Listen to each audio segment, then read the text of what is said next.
குஷி படத்துல எப்படி விஜய் ஜோதிகா இடுப்பை கிள்ளிட்டு இல்ல பார்த்துட்டு அதுக்கப்புறம் ஒரு பெரிய சண்டை வந்து இவங்க 2 பேரும் பிரிவாங்களோ, அதே மாரி இந்த படத்தையும் அவங்க ஒய்ஃப் ட்ரெஸ் மாத்தமா எட்டி பார்த்தாரு சொல்லி மிகப்பெரிய சண்டை வந்து இவங்க வந்து பிரிஞ்சிருவாங்க. இந்த படத்தோட பேரு மை டியர் டாலி. விஜே பப்பு தான் இந்த படத்துல வந்து ஹீரோவா நடிச்சிருக்காரு.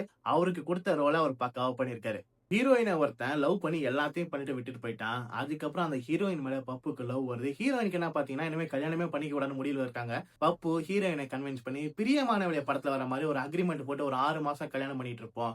இந்த 6 மாசத்துக்கு அப்புறம் பிரிஞ்சிடலாம்னு சொல்றாரு. இந்த 6 மாசம் டைம்குள்ள ஹீரோயினை ஒரு கரெக்ட் பண்ணலாம்னு சொல்லிட்டு ஒரு ஐடியா பண்றாரு. கடைசியில ஹீரோயினை கரெக்ட் பண்ணாரா இல்லையா அப்படிங்கிறது தான் இந்த படத்தோட கதை.